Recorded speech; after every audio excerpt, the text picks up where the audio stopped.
Hi, everyone. This is JJ, the co-founder of Good Pods.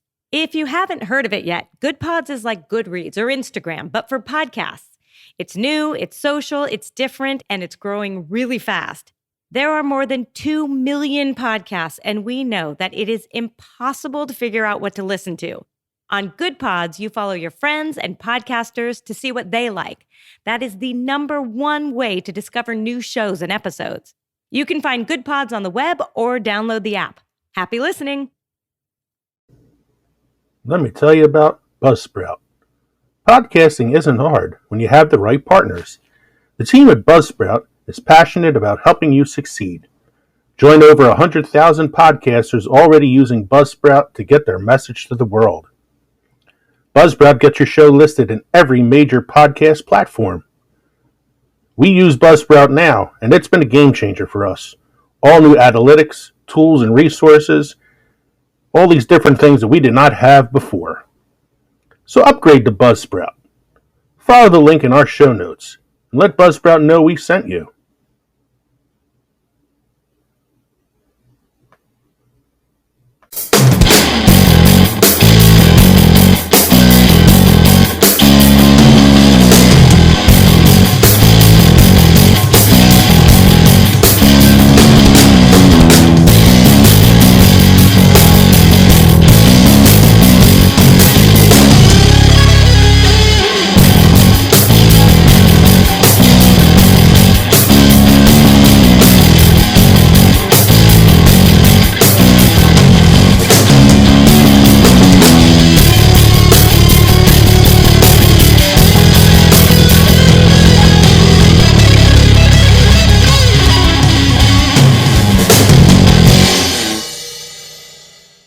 Okay.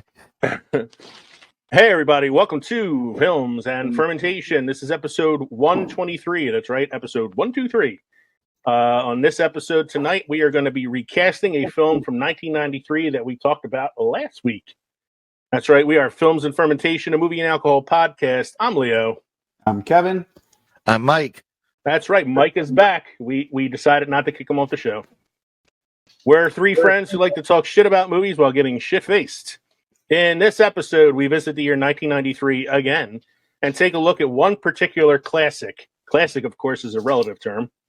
To us, this is classic. I'm not sure to everybody.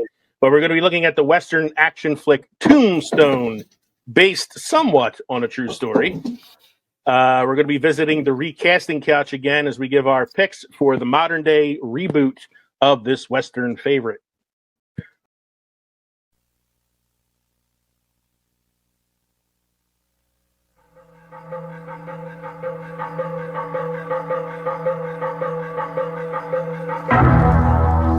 In Tombstone, crime ruled the streets. Violence stalked the innocent. And every stranger was your enemy. Until Wyatt Earp and his brothers arrived. And now, all hell is about to break loose.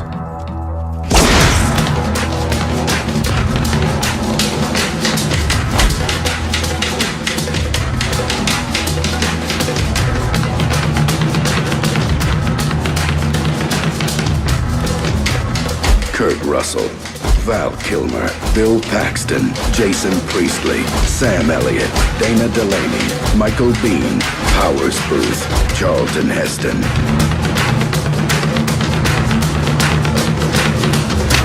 You gonna do something or just stand there and bleed? Justice is coming to Tombstone.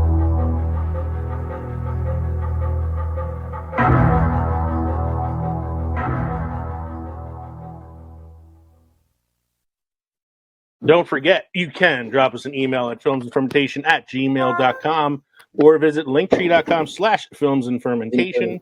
Find all of our social media and podcast links. Go to Patreon and support the show. You can buy merch at teespring.com. Become part of the Films and Fermentation family by helping us get out there.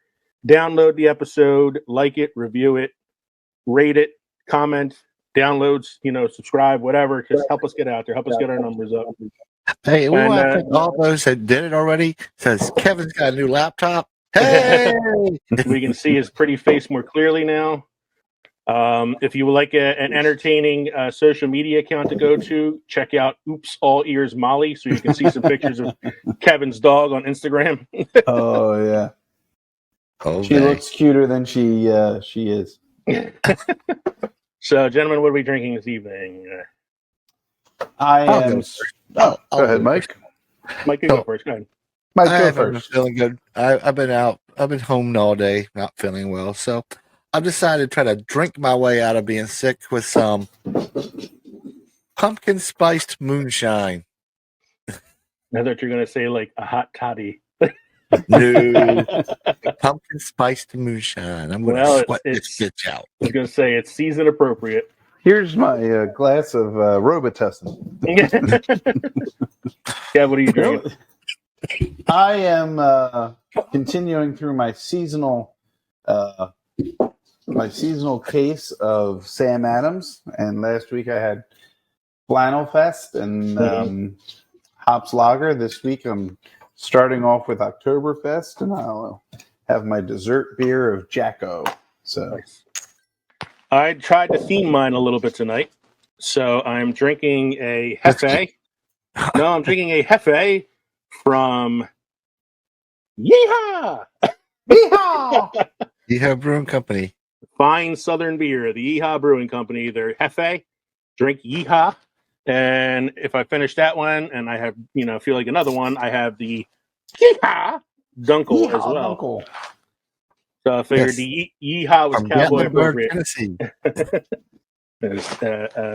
Thanks to Mike. So I like the Hefe. The Hefe is very nice, very good. It's like a little bit of bitterness, but it's not a bad bitterness. It's like a clove sort of flavor. Yeah, but I like It's it. not a hoppy bitterness. It's a No, it's just kind of like a Weird. little bit on like the tip of your tongue. mhm. Mike, anything special happened this week? No. He got sick. This week in beer history. This beer history? Was that on purpose, or did you like really just say beer history? I fucked it up. Told you I'm not feeling well. You so really I'm are off. sick, man. That's really good, though. We should do like this week in beer history. This week in beer history, Kevin has 2 beers on the show. Holy shit! He's going down. This week in beer history, Leo has beer on the show instead of a mixed drink. No, like what happened this week in film history? Since the first one's yours, I'll let you have that one, Lee. The Writers Guild of America came to an agreement with the film industry to end a nearly 5-month strike. Finally, the writers got a contract that they could agree with and can get back to work. And we can start getting some new material, new content out there, hopefully. Although, Is it actually going to be real new material? New material. No hopefully. reboots and or at least some new seasons of shows that I already watched. I'm just looking forward to my late night shows coming back. Yeah, oh yeah. Yeah. And speaking of like new content, did you guys see the last episode of Ahsoka? not yet. Not yet. Oh, you were home all day sick. Yes, but I can't watch with Adrian if I'm sick. You're gonna watch with Adrian.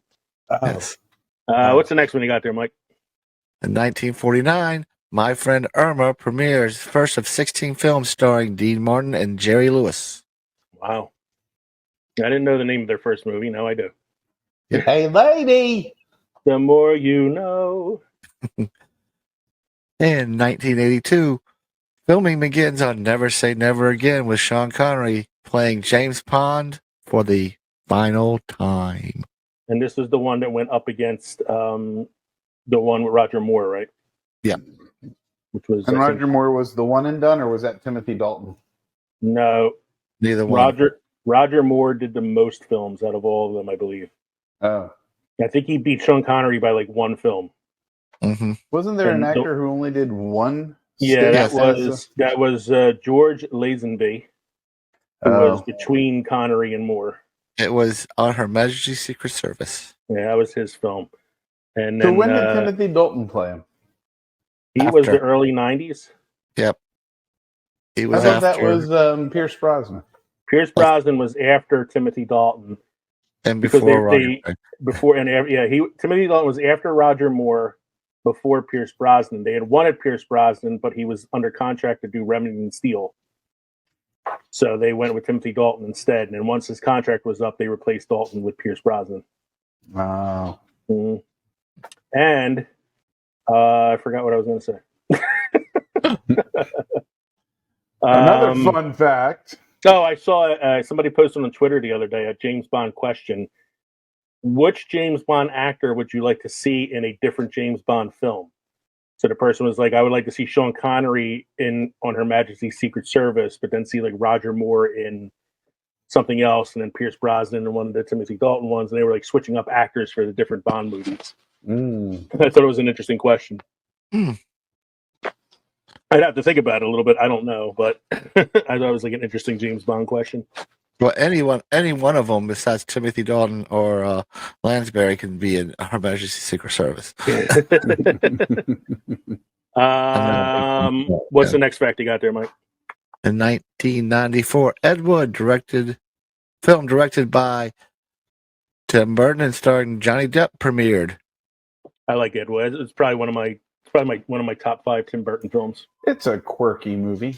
Well, I mean, it's about a quirky guy. Yeah. And it's played by a quirky actor, so it all makes sense. With a quirky director. Yeah. And the last one you go, speaking of James Bond. And yep, another James Bond thing happened this week. 2021 James Bond film, No Time to Die, the last starring Daniel Craig, premieres after 18-month delay due to the pandemic. Is that the last one with Daniel Craig? Or are they looking for another Bond now? Or yeah, they're looking for a new Bond actor. And like I've heard Henry Cavill's name. I've heard Idris Elba. I heard Idris Elba because they were talking about possibly doing a black James Bond. I wouldn't mind Idris Elba. But I don't know. I don't know what they're planning on doing because they did, spoiler alert, kill James Bond at the end of that movie. So I heard they were looking at Pauly Shore. He gets blown up. Speaking of Pauly Shore, I know I said we'd never talk about Pauly Shore on the show again, but I like the thing you sent me the other day. Pauly Shore wants to do a biopic about Richard Simmons with him playing Richard Simmons. I saw that. I think he's jealous of the fact that Brendan Fraser has an Oscar now and thinks he might be able to get one. I don't believe that's going to happen, but Godspeed. Hope alive. Do you have a must-try week or year destination? Yes. I have got a brewery, a women-led brewery. Let's support our women-led breweries this time. It's Scratch Brewing Company from Ava, Illinois. This brewery makes everything from scratch. That's the name. Co-owner Marika Josephson uses local ingredients, some grown on the farm, some foraged for the locally in the nearby Swanee National Forest to craft farmhouse ales. Scratch was the name of one of the top 4 breweries for foraged ingredients beer by Outside Magazine and one of the most beautiful places to drink beer by All About Beer. There you go, guys. I agree. You support those women-run breweries, but honestly, I'm not discriminatory. I don't care if it's run by a man, a woman, or a Martian. Or a dog. Or a dog. It's beer. It's beer. It is. But, there's a women's run brewery in Philadelphia. I want to say it's called City Love. Okay. And I went there once with Megan. We had a gift card for it. It was very good. Where's that at? It is off of Spring Garden, I want to say. Let me just double check. Like on Lake Delaware Ave, along where some of those other breweries are, I'm guessing. Yeah, kind of like where like is it like where the Fillmore is? It's in the it's around like where the old electric factory used to be in the Callow Hill section. Yeah, because I know like Gooseneck is in the Fillmore shopping area. So to look at it, it's kind of like down a side street. Actually, the outside of it kind of looks like an old firehouse. It's kind of cool. Now that we've ostracized part of the audience with a very local specific topic, let's go to one of our favorite segments, the synopsis, according to Glip. Brought to you by Newsly.me. Newsly.me is an audio super app for iOS and Android that reads the news to you in a natural human voice. Stop scrolling, start listening. Go to Newsly.me today and use the promo code ANDFerment to get your first month premium subscription for free. So according to Glip, last week, our tribute to movies turning 30 years old from 1993, where you guys competed against each other to name the movies that I poorly described. This is what Glip had to say the episode was about. Mike told Leo that the TV shows that were on in 1957, 76, and 82 were all about teenage boys. I don't remember saying that. Kevman and Mike discussed the election to the next president and the premiere of 2,302 and a Half Men. Mike is butchering the name of the beer.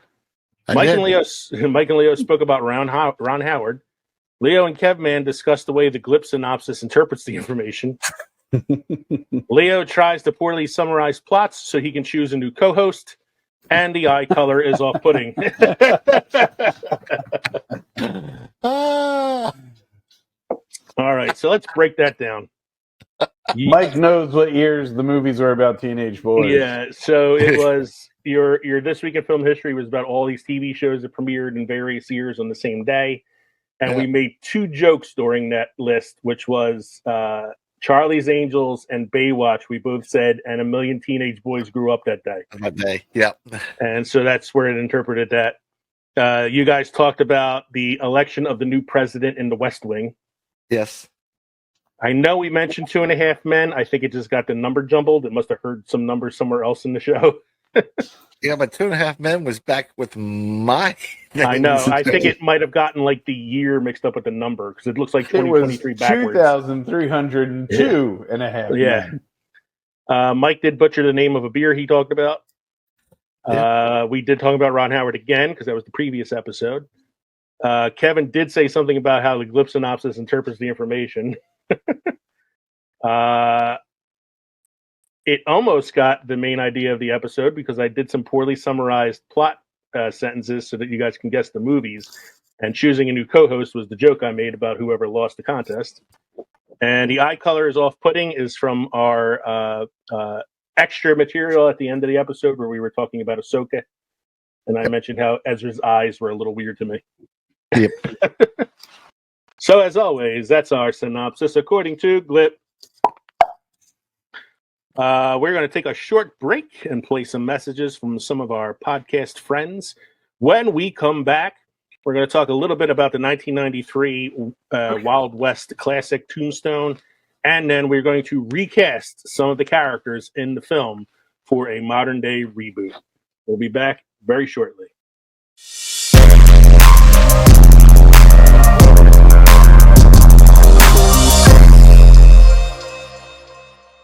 Hey movie lovers, it's Jackson here from the Back to the Blockbuster podcast. If you've ever wanted to hear an amateur cinephile and an industry professional chat about film and television, then look no further, because every week my co-host Gaius and I, we bring you the latest industry news, break down the most recent trailers, try to beat the box office with our weekly predictions, and dive into our favorite movies on their anniversaries.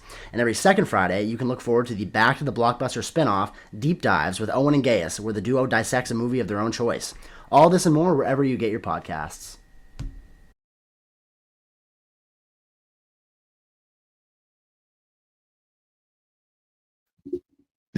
We are back from our short break. We're going to be talking about the movie Tombstone from 1993, starring Kurt Russell, Val Kilmer, Sam Elliott, Bill Paxton, Powers Booth, Michael Biehn, Dana Delaney, Paula Malcolmson, and as I put it in my notes here, sudden appearances by Michael Rooker, Jason Priestley, Billy Zane, Billy Bob Thornton, and Charlton Heston.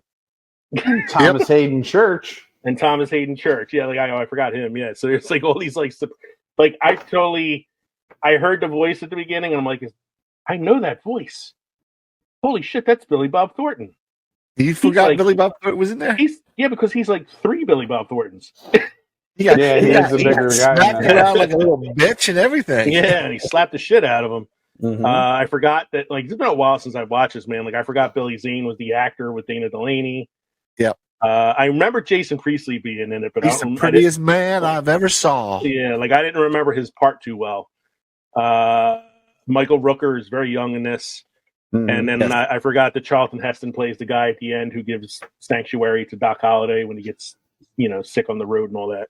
Mm-hmm. So yeah, some surprise appearances in this film. But the main cast, as I saw it, and who we are recasting for, is Wyatt Earp, played by Kurt Russell, Doc Holliday, played by Val Kilmer, Virgil Earp, played by Sam Elliott and Sam Elliott's mustache, Morgan Earp, played by Bill Paxton, Curly Bill Brocious, leader of the outlaw band The Cowboys, played by Powers Booth, Johnny Ringo, a member of the Cowboys and Doc Holliday's nemesis, played by Michael Bean, Josephine Marcus, who's an entertainer visiting Tombstone and becomes involved with Wyatt Earp, played by Dana Delaney, and Maddie Blaylock Earp, Wyatt's common-law wife, addicted to laudanum, played by Paula Malcolmson. So for anybody who's never seen Tombstone before, it is loosely based on a historical event in which Wyatt Earp and his brothers and some other guys become the lawmen of the town of Tombstone and try to end the outlaw disruption brought about by a group of guys called the Cowboys, led by Curly Brocious, who was played by Powers Booth, in the town of Tombstone, Arizona. And it leads to the shootout at the OK Corral. Very famous shootout. I love that this movie doesn't end with the shootout at the OK Corral. Yeah. Like historically, like that was the beginning of what was their run of getting rid of these cowboy characters. And I like that they were just about as outlaw as the outlaws were. Yeah, kind of. And I like that they went with that in the film too. Like they had the shootout, and then they continued the part where they hunted down the Cowboys. Yeah, like they're the lawmen, but then like you meet Val Kilmer's character. You love Doc Holliday; he's a great character. Val Kilmer he was well. a lawman. But then you watch the very first scene. You're introduced to him. He stabs a guy to death over a gambling debt. Like he robs the bar, and then he leaves with his Hungarian woman. Yeah, but you end up rooting for him because Val Kilmer's just so goddamn charismatic in this film. Little known fact: Young Guns was based off of the shootout at the OK Corral. Was it? No. No. You never take it at face value when Kevin's throwing it at you. So I picked out some of like my favorite quotes from this movie because, like I said in the pre-show, this is Young Guns is based on a historical event. Yes, the Lincoln County Wars. Yeah, because it takes Billy the Kid and all that. This movie is very campy. The acting is a little over the top. The music is a little over the top. The action's a little over the top. But God damn, it's a fun movie. And I said that the only thing that keeps it from being like considered like maybe a B-list cult film is the cast. Oh, come on. That picture on the from the movie poster, and we see it in the movie, that the four of them walking down the street and the fire going on behind them. That's just an awesome piece of footage. This is almost the movie. I'm sorry, go ahead. I'll give you an example of the campiness of it. When Wyatt Earp and Maddie Blaylock meet his brothers for the first time at the train station, and they start to walk away, he makes them stop and they look at their reflections in the window.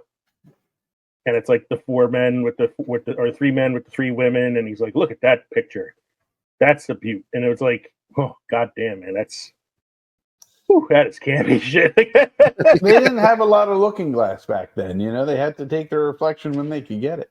Well, you also had to think that this movie, even though it has a named director, was ghost directed by Kurt Russell.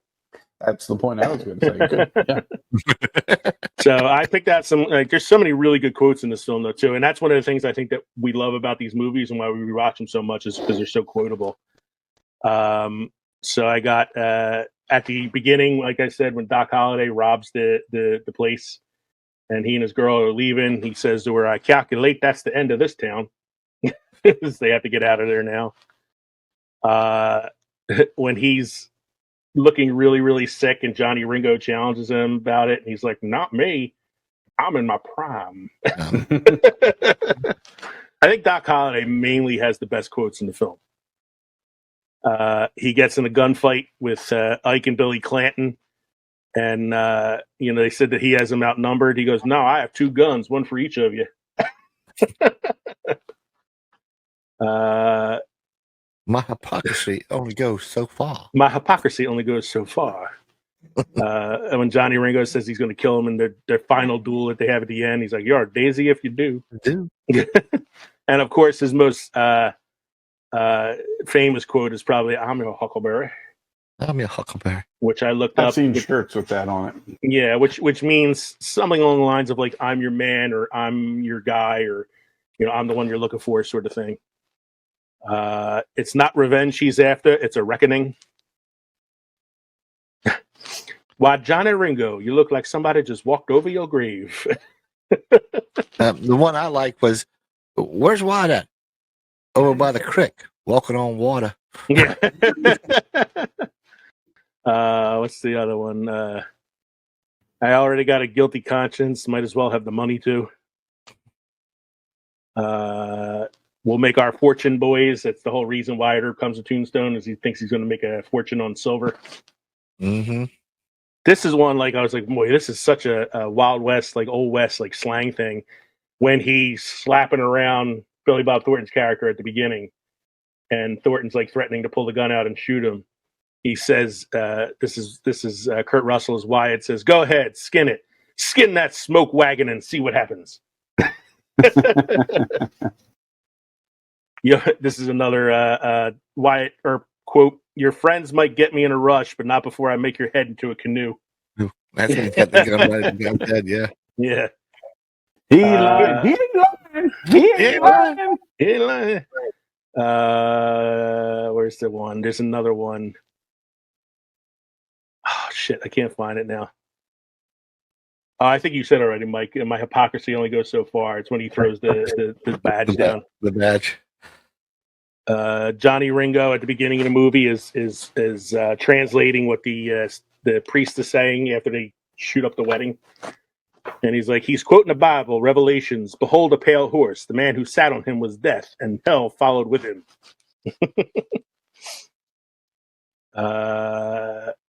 Hey Johnny, what would you sell for the devil? I already did it. Yeah. So yeah, very highly quotable film. And my favorite quote, which is one that you kind of forget about, is when Doc is dying in the bed at the end, and he looks at his bare feet and he goes, "I'll be damned. That's funny," because he always thought he'd die with his boots on. Mm-hmm.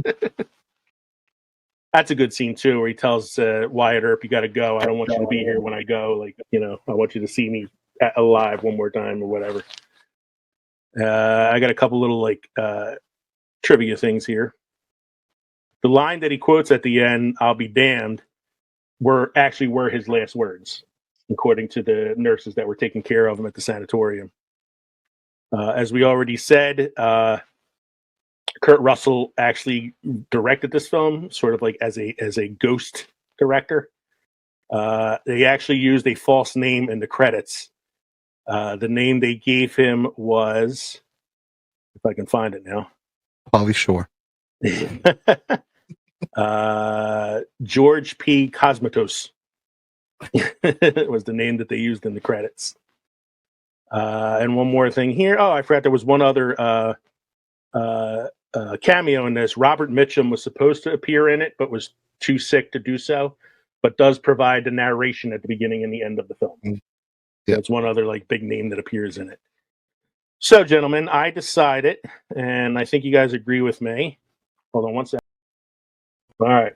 So, what I decided, and what I think you guys agree on, is that the cast I picked for this is the principal cast. I didn't include Billy Bob Thornton or Billy Zane or Jason Priestley, even though they've had fairly significant roles in the film. I wanted to try to narrow this down to the most important characters, and I wanted to make sure we had some actresses in there too. So I included the actress who played Wyatt Earp's wife, even though she doesn't have a super big role in it. It's more Dana Delaney as the lead actress. So, All right. So it's we're going to start from the bottom and work our way up. So we'll start with the smallest character I have on this list. Smallest by the smallest role on the list. Maddie Blaylock Earp, who is Wyatt's common law wife. Her main character trait is that she's addicted to laudanum. and she's slightly younger than Wyatt, and is played by Paula Malcolmson in this film. So, who would like to go first and tell me their actress for that role? Okay, I'll go first since we're all jumping at it. so that we're not having dead air right now. I decided. So, real quick, when I made my list, I was really happy with it at first, and then I looked through it and I was like, no, I have to change a couple of these. So then I changed a couple of them, and then not only did I change it a third time, what I did the third time was I took my Morgan Earp and my Wyatt Earp actors and switched them. Oh, Taking the Morgan Earp and making that the Wyatt Earp, and the Wyatt Earp and making him the Morgan Earp, because I was like, just Morgan totally was like, my hardest one to pick. Which one? Morgan. He was the Morgan? hardest one to get. Yeah. I decided to go with, without spoiling anything, actors who aren't like super famous. Yeah. So like I have actors that people would know, but who wouldn't like overtake the film with their stardom. You know, if you know what I mean. Like you wouldn't look So at you're them and pulling go, a George Lucas, where you find, if they're not unknowns. I didn't go with like unknown actors. I went with people that people would know, but people who I thought, like if I put like Brad Pitt in a character, like it's fucking Brad Pitt. You know, like I think the actors I chose don't overtake the roles themselves, except for my actresses. I think they're probably the two biggest names I've put into the cast. Ooh. So for Maddie Blaylock Earp, I went with Elizabeth Olsen, who plays probably most famous for playing Scarlet Witch in the MCU films. Yeah. But I have seen her in a lot of films outside of the MCU, and I feel like she's really good at playing damaged characters that feel like they're not seen.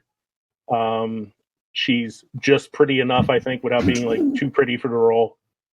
And I think she'd be really good at playing this sort of like damaged, overlooked character. Interesting. Yeah, because I went on the same basis. I went with an actress that has played damaged characters before, and can be really pretty, or could when she's playing damage can be really not as pretty.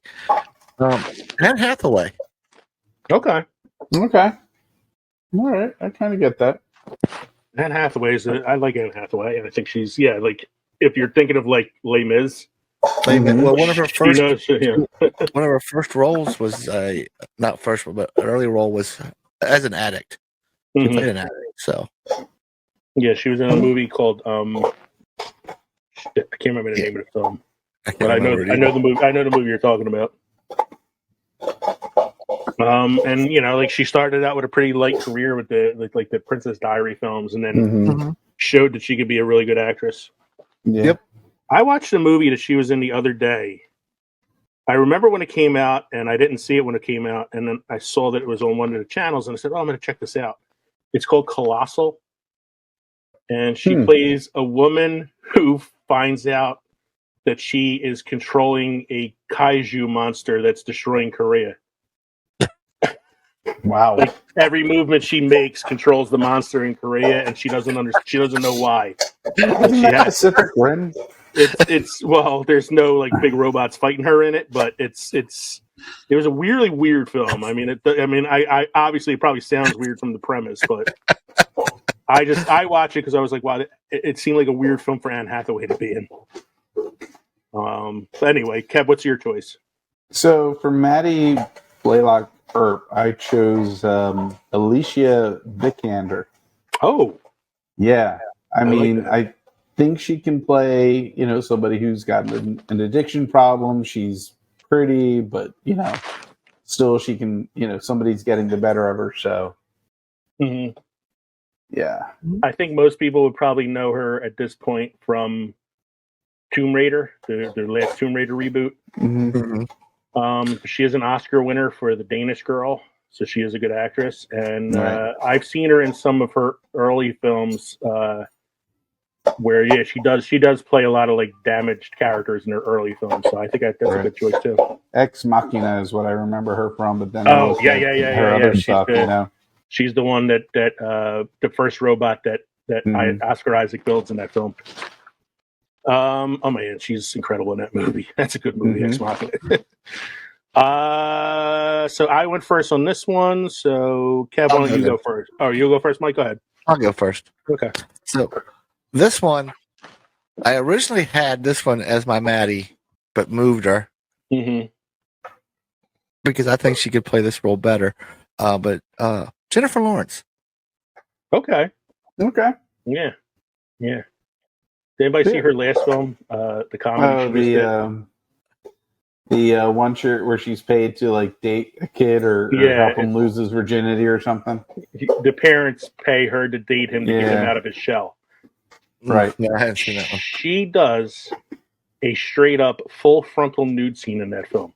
No, she doesn't. I swear to God, there's a scene where she and the guy are on the beach and she's trying to convince him to go skinny dipping to try to get him out of his shell.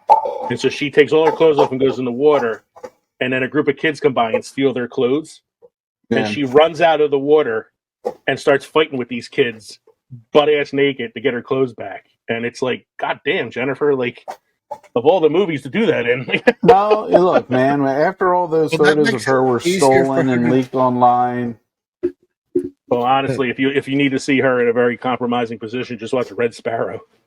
Well, that makes it easier for her to do that one scene where she's in that sheer black, get my picture taken. No, I like the choice. I love Jennifer Lawrence anyway. I think she's aside from being a good actress, she seems like she's like a fun hang. Yeah. So, Kev, who do you have then for this? For Josephine Marcus, I decided to go with Brie Larson. I think she can really play somebody who's an actress. You know, she's an actress who can play an actress. You know, and I think the connection she'd make with the guy I selected for Wyatt Earp could work out pretty well. Nice. Okay. I like Brie Larson too, and she could play an entertainer if you've ever seen Scott Pilgrim. She's the singer of that band. I can't remember the name of the band, but so my first choice for Josephine Marcus, the entertainer who becomes involved with Wyatt Earp, was Anne Hathaway. That was my first choice. And then I changed it. I don't know why I changed it, but I just felt like this was a better choice. This is probably the biggest name I have in my cast. I feel like she's a classy actress. She's beautiful. She would play the part well. And wouldn't, even though she's the most famous actor in my cast, I don't think she would overtake the film too much. So I went with Emily Blunt. Okay. I love Emily Blunt. I could stare at Emily Blunt for 2 hours. So. Oh yeah. And I think she would play the part well. Yeah. Especially that line at the beginning when she sees Wyatt Earp for the first time and turns to Billy Zane and goes, "I want one." I want one. So the next character I have on the list here is Johnny Ringo, one of the Johnny Ringo. Yeah, one of the important members of the Cowboy Outlaw Band, the nemesis of Doc Holliday, played by Michael Biehn in the original film. Michael Biehn, no relation to Sean Bean. No relation to Sean Bean, different spelling. Michael Biehn is probably best known for playing Kyle Reese in the original Terminator film, as well as one of the soldiers in Aliens. Michael Biehn should have had a bigger star in Hollywood, I think, after the 80s, but I don't know what happened. Well, he is also a bean that dies in almost every role. Yeah, pretty much, right? Yeah. All right, we had 3 movies right there that he died in. Well, actually, he doesn't die in Aliens. Dead. He doesn't die in Aliens. No, he's dead at the beginning of Aliens 3. Okay. Because they couldn't afford everybody for the cast of Aliens 3. Poor David Fincher. So for Johnny Ringo, I'll go first on this one. Oh, no, wait. It should be Kevin, yeah, if you want to. Okay. I'm sorry, I forgot. Go ahead, Kev. That's all right. I chose another Johnny for Johnny Ringo. I chose a Johnny Depp for Johnny Ringo. Okay. I think he could do it well. I mean, when you look at Tim Burton directing the film, he doesn't only do Tim Burton films. But when you look at the swagger, the cockiness that Johnny Ringo had, provided by Michael Biehn, Sean Bean, Eric Bean, whatever Bean, I think Johnny Depp could pull off that swagger, that cockiness, He is a big name. I don't know if a side character to the Cowboys is I don't really know. up his alley, but Considering his reputation is in question again, he might be taking side characters soon. Yeah, well, I considered Johnny Depp for Doc, but didn't use him. Considered him. I can see that because it's such a quirky character. Like it probably would fit him. So am I going next or Mike? You are. I am? Okay.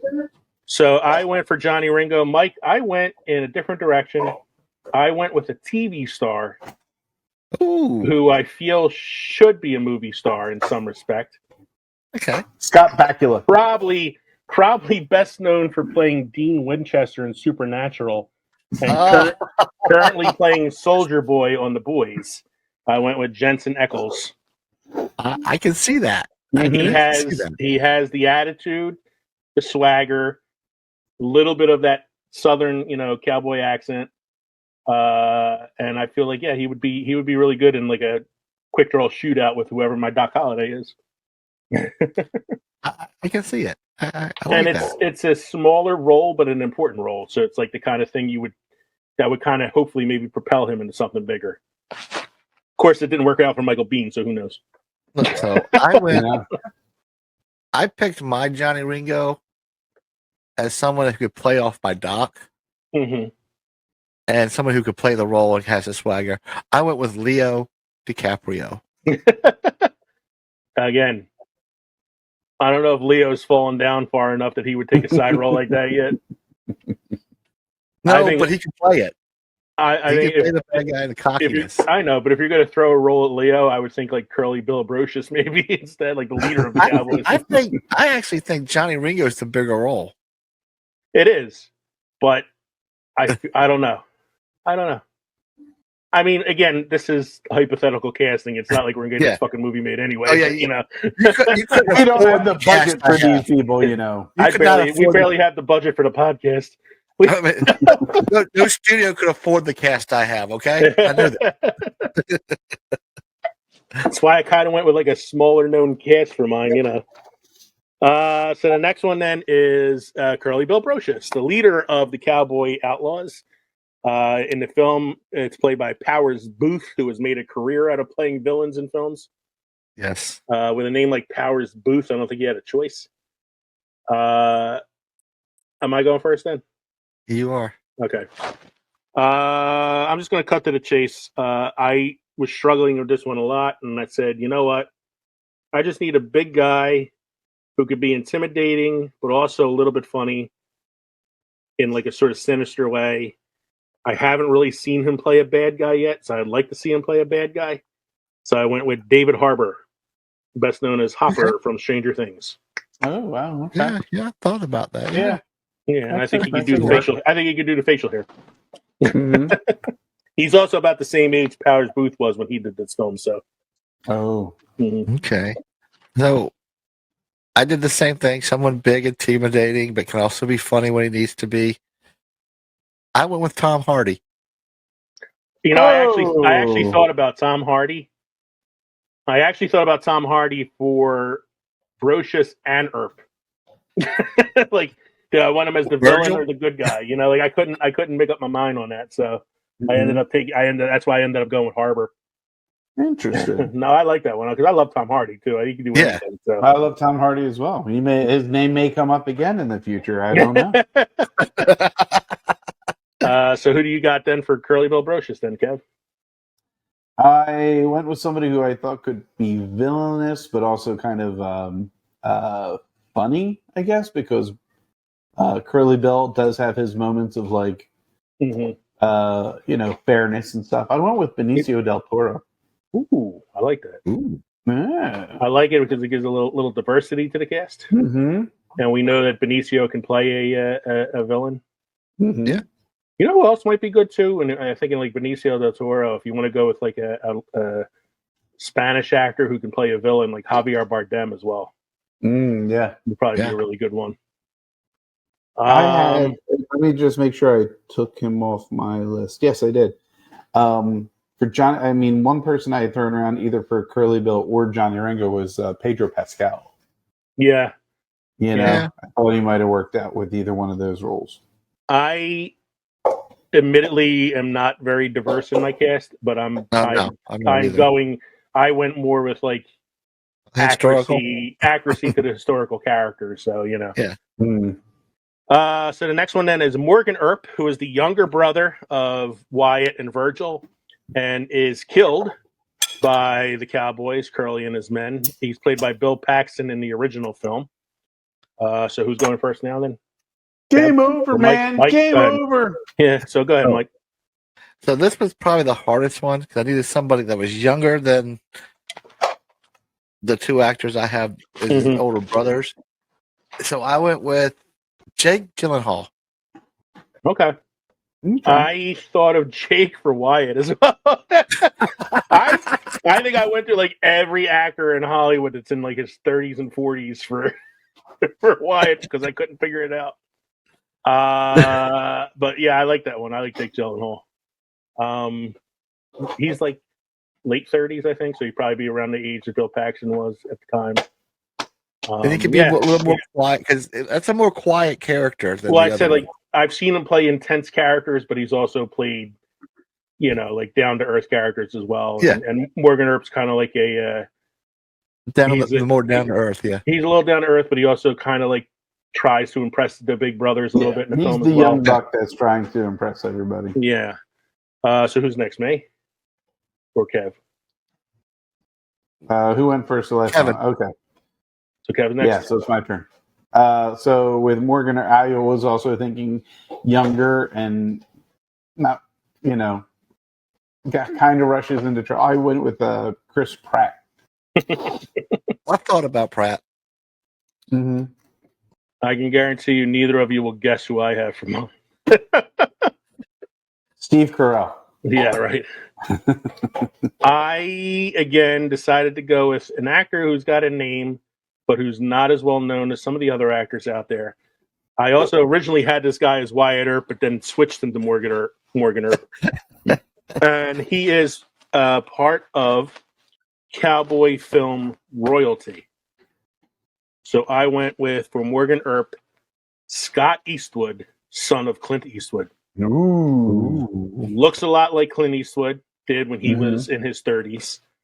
Has not done a lot of like major film roles. Most of his early work was in Clint Eastwood films. Scott Pilgrim. Well, I was saying were in films that Clint Eastwood directed. He sort of branched out a little bit and done some more films, but mostly like supporting character roles, which I think is good since this is a supporting character role. Mm-hmm. And it gives a little, like I said, a little bit of legacy to the film, knowing that you have an Eastwood in there. Yep. Mm-hmm. Mm-hmm. So then the next one would be Virgil Earp, the older brother of Wyatt, played by Sam Elliott in the film. He is wounded in a gunfight and cannot help out later in the film, but you know, played wonderfully by Sam Elliott, who's always good in roles like this because you know it's a role he's born to play. And this is Kevin's turn. Is this Kevin's turn to go first then? Yep. I was trying to think of who could fit that mustache. You know, somebody that could fit that mustache could fit that role. Alas, though, I don't think I mean, he might be able to. The man's pulled off a lot. And I did initially think Gary Oldman, but I thought he was way too old for Virgil. You know, so I went instead with Joaquin Phoenix. Interesting. Mm-hmm. He's close to 50 now. I think he's like 49. So I don't know how old Sam Elliott was at the time. I would venture to say he's probably around that age, in his 50s. Hasn't Sam Elliott been the same age since I've ever seen him in film? The youngest I've ever seen Sam Elliott was in Roadhouse. And I'm pretty sure old then too. And I'm pretty sure they used hair dye. I saw a picture of him. I think was it Megan the other night showed us a picture of him without the mustache when he was very young. Yes. Yeah. It's very odd to see him that way. Mm-hmm. But no, I like that. I like that. Joaquin Phoenix is always kills it in his roles. Yeah. Am I next then? You are next. Okay. I again went with somebody who is probably better known for TV roles, but has been in some movies. Somebody I know has some swagger, who is older than the other actors I chose, but not too much older. who can carry the facial hair. Tony Danza. And who is Tony Danza. Can you imagine him in a Western film? Oh, Wyatt, hey, Angela. So I went with Jeffrey Dean Morgan, probably right now best known as playing Negan in The Walking Dead, but also we have another Supernatural connection there, Mike, since he played Dean and Sam's father in Supernatural. Yep. So I went with Jeffrey Dean Morgan. Okay. He's also kind of tall and thin, like Sam Elliott is too. So I went older. I don't know if he can pull off the mustache, but he can pull off the same type of, character that Sam Elliott played. I went with Liam Neeson. There you go. Okay. He did play a cowboy in A Million Ways to Die in the West.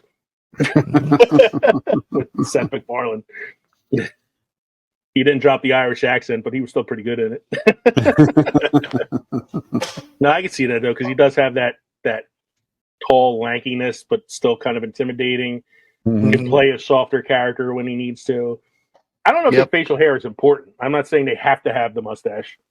Well, they have to have the handlebar mustache for the. I mean, you could always do like the fake mustache too. He doesn't have to Yeah. I mean, Hollywood makeup is pretty good right now. Yeah. That takes us to the top two, probably the two most important characters in the film. Doc Holliday, Wyatt's best friend and outlaw himself, a skilled gunman, played by Val Kilmer. It's hard to try to guess who else could play this because Val Kilmer fucking kills it in this film. I mean, Dennis Quaid played him in the Wyatt Earp film and played him very well, but it was a much different take on the character than Val Kilmer had. Yeah. Val Kilmer plays him more as like almost like a jester, a little bit. So who's first on this one now? You are. I am. Yep. All right. I went back to the MCU well. You and me both. Sebastian Stan, best known as the Winter Soldier. Okay. Bucky Barnes. Bucky Barnes, yeah. Bucky Barnes. I think he has this sort of young Val Kilmer look to him. Sort of has that young Val Kilmer look to him. Can be the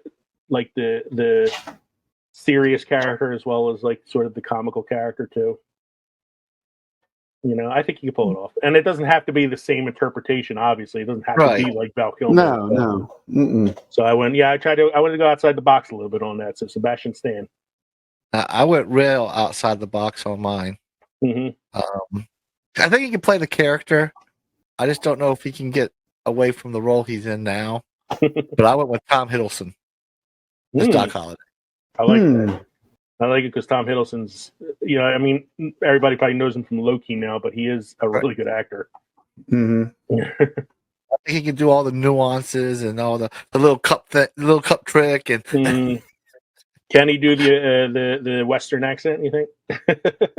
He's done impressions. He's pretty good with the impressions. He is. Yeah. I heard him do an impression of. He was on a talk show with Robert De Niro once. It was it was the Graham Norton show in England. He was on there with Robert De Niro. He did the entire scene from Heat where De Niro and Pacino talk to each other in the coffee shop. He did a word for word rendition of that scene, playing both De Niro and Pacino for Robert De Niro. It was so fucking meta. So yeah, he'd probably be really good at that. Mike, I think him and Leo would play off of each other's Ringo really well. Kev, who'd you have for Doc? So out of left field, I picked Sean Bean because he's the only character that dies in the and they're out in the field. No. He should have played Morgan then if you wanted someone to die. or curly brocious or whatever. One does not simply walk to the OK into Corral. Tombstone. So who do you actually got? You will be my Huckleberry. Actually, I dipped into the DC EU, and I pulled out Tom Hardy for. Okay. So you had said you were going to have Tom Hardy in there somewhere. Yeah. I thought of Tom think Hardy for Wyatt. You have him for Doc. Mike has him for Curly, right? So we all had Tom Hardy in mind somewhere. Mm-hmm. No, I think Tom Hardy's a great choice too. I also thought of maybe Michael Fassbender. Okay. I thought maybe him too. I think it was Tom Hardy's character in Peaky Blinders that kind of had me thinking, a little eccentric. Then maybe Cillian Murphy could have did it too. Could have played a good character like that. That brings us to the most important character in the film, Wyatt Earp, former lawman turned U.S. Marshal, fought at the OK Corral, played by Kurt Russell, who also quietly directed this film. Who's going first this time? I am. All right, Mike, who do you got? Well, this one took some thought. I picked a guy that could go dark because, he could be, Wyatt was a little dark in the end, but also can have the other, bright spots. I went with Christian Bale. Ooh. I like that. Yeah. He, of course, was in the remake of Pretend to Yuma. Pretend to Yuma. Yeah, so he's done the Western thing before. We know he can play. He can play an American accent. Mm-hmm. No, I like that. I like that a lot. Can he pull off the mustache though? I think he can. Makeup. No, it's a cool. I was thinking of him because he's got like the eyes too. That was probably the only actor I didn't think of for Wyatt. Kev, why don't you go next? I want to save mine for last. We already know who you are. You already told us. I think Christian Bale and Tom Hiddleston who play well together as Doc and. I didn't tell you who mine was yet. I didn't give it away. I just said that you said Tom. Tom. No. I thought about him for it and then considered somebody else. I see. So who do you have then? I want to save mine for last. So I actually looked at Kurt Russell's eyes, the eyes of Wyatt Earp, and I was trying to think of somebody else who could be gruff and commanding, and I went with Joel Edgerton. Ooh, I like that. I like that. He's somebody who you don't think of for like starring roles usually. No. Yeah, he was Uncle Lars in the clone in the Phantom Menace and the original in the prequel trilogy. Right, but he also played in The Great Gatsby. He was also in what was the other one I was thinking of that really kind of solidified it for me? Was it Red Sparrow? No, it wasn't Red Sparrow. It was Exodus. He was. He was. He was Ramses. Yeah. Against Christian. He was also in Zero Dark 30. Yeah. No, I like that's an out of the box one. I like that. Yeah. So for mine, I'm like proud of myself, and I don't know why. I originally had this guy as Morgan Earp, and had Scott Eastwood as my Wyatt, and then I decided to put Scott Eastwood as Morgan Earp because I wanted this guy to play the lead character, because I again wanted to do another legacy pick, another cowboy legacy pick, cowboy actor legacy pick here. In the role of Wyatt. No, in the role of Wyatt Earp. All right. Wyatt Russell, Kurt Russell's son. Oh my God. Best known as the fake me out Captain America and Falcon and the Winter Soldier. Yeah. Yay! Legacy pick. I don't see it. Yeah, I see it. It's Kurt fucking Russell's son. He's the same age. He's the same age Kurt Russell was when he did this movie. He's named after the goddamn character. Wyatt Russell is Wyatt Earp. Not sure about that one, but that's your choice. That's okay. Fuck both Good choice. I edit the show. I can just cut out every opinion you have. So let's Wouldn't be much of a show if you did that. let's recap then. So my Wyatt was Wyatt Russell, Doc Holliday, Sebastian Stan, Virgil Earp was Jeffrey Dean Morgan, Morgan Earp, Scott Eastwood, Curly Bill Brocious, David Harbour, Johnny Ringo, Jensen Eccles, Josephine Marcus, Emily Blunt, and Maddie Blaylock Earp, Elizabeth Olsen. Mike, what's your recap? Wyatt Earp, Christian Bale, Doc Holliday, Tom Hiddleston, Virgil Earp, Liam Neeson, Morgan Earp, Jake Gyllenhaal, Curly Bill, Tom Hardy, Johnny Ringo, Leo DiCaprio, Josephine Marcus, Jennifer Lawrence, and Maddie Blake Earp, Anne Hathaway. Mm-hmm. And Kev, your recap. I went with Joel Edgerton for Wyatt Earp, Tom Hardy for Doc Holliday, Joaquin Phoenix for Virgil Earp, Chris Pratt playing Morgan Earp, Benicio del Toro playing Curly Bill Brocious, Johnny Depp playing Johnny Ringo, Brie Larson playing Josephine Marcus, and Alicia Vikander as Maddie Blaylock Earp. I really like the Alicia Vikander pick. That's a good one. I love it. You know what? I'm going to have to say, guys, I'm a little surprised none of us went with like Hugh Jackman as like anybody, because he was he came out and I was going through the list of actors who could do it. And he's like, yeah, he could kind of pull it off. He's done gruff man before. My main thing was I didn't want to pick Ana de Armas or Florence Pugh for anything because I picked them for everything.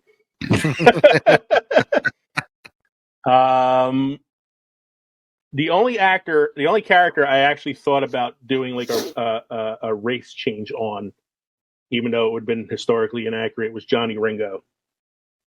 I thought a little bit about maybe doing that one as sort of like a race change because I like putting Donald Glover into my movies. Mm-hmm.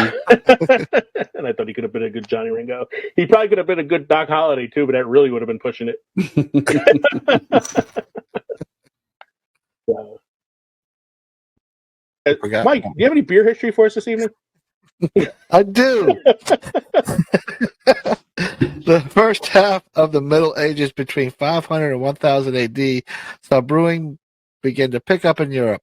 Monasteries converted convents started centralized brewing production in contrast to the previous tendencies for each household to produce its own beer, because part of the brewing process involved boiling the beer for a length of time. Beer was usually much safer to drink than water.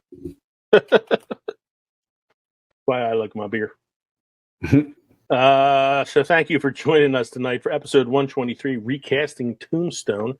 We hope you enjoyed listening to this podcast as much as we enjoyed recording it for you. I encourage everybody to go out there on Twitter and take a look at our account after the airing of this episode. I'm going to be posting our picks for the recasting, and I'm going to have people vote on Twitter on who they thought had the best casting choices for this show, and we'll talk about it on the next program. Don't forget. How was your drink? How was your beer? My beer was good. Mike's over here trying to correct me now. He's the sick motherfucker, and I'm forgetting segments. Dude, I have to pee so bad right now. I'm trying to get through everything really quickly. Well, so Kev, how was your drink this evening? My beers. Let me talk about my beers. What can I say? No, they were very good. I'm glad I finished with Jacko. Jacko is a good beer. I think I do have a new favorite pumpkin beer, which we tried last weekend, 2 weekends ago. The whole hog pumpkin pie one. That was really good. So this is good though. The Jacko from Sam. So Mike, did your pumpkin spice moonshine wake up your senses a little bit? Well, I don't ache as much, but I'm still feeling like shit. And I did a double dose of Yeehaw beers. I have the Hefe and the Dunkel. both of which were very tasty. Enjoyed them both. Good. So, Mike, is there anything else I forgot, or can I close the show out? Nope, you can close the show now. Thank you for joining us tonight for episode 123, Recasting Tombstone. We hope you enjoyed listening to this podcast as much as we enjoyed recording it for you. Make sure you check out Twitter after the posting of this episode. I'm going to put our casting choices up there and have you all vote on them, and we'll talk about who had the best casting choices on our next episode. Don't forget, you can email us at filmsandfermentation@gmail.com or visit linktree.com/filmsandfermentation. Find all of our social media and podcast links. Become part of the Films and Fermentation family by supporting us on Patreon or buying our merchandise at teespring.com. Please don't forget to download, subscribe, view, link, comment, like, rate, review, whatever. Help us get our name out there, please. And make sure you stop by the crossroads between pickled and fermented next week for episode 124. We're calling this the birthday episode because Kevin, Mike, and I all celebrate our birthdays in the month of October. It's our birthday. It's our birthday. Mike is October 13th, correct, Mike? That's correct.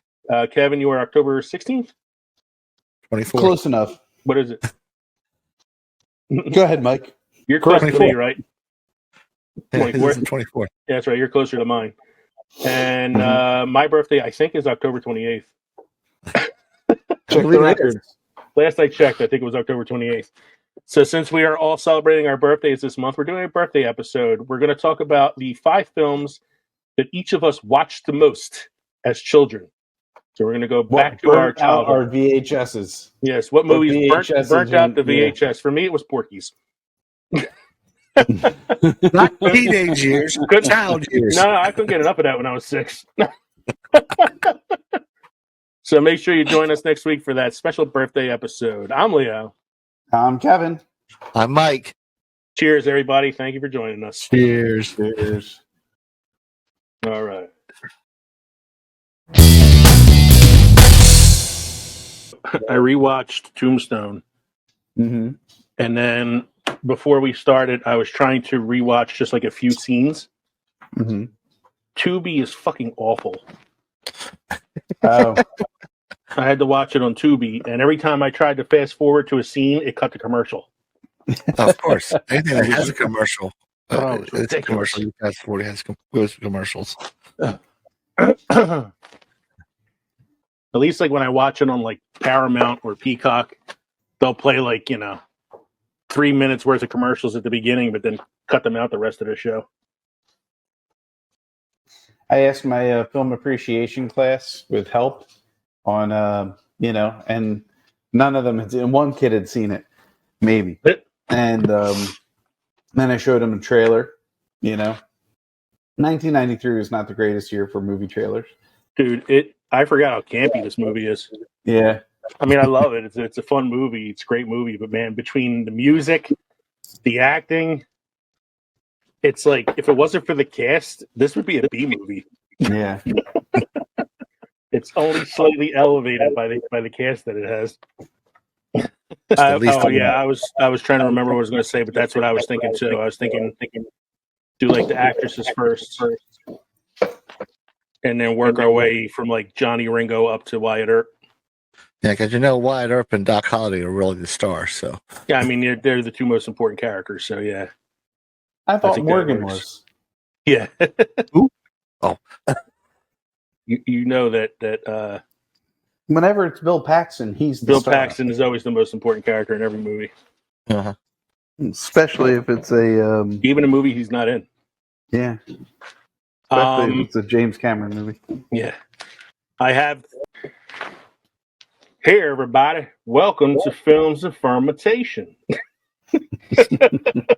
Yeehaw. I'm your host, Leo. I'm Kevin. And this is our new host, Bradley. No, I'm Michelle. I am Michelle. My name is Michelle. Okay, get it right. Michelle. Yeah. Oh, you want to be gender fluid for your new role? Yeah. Exactly.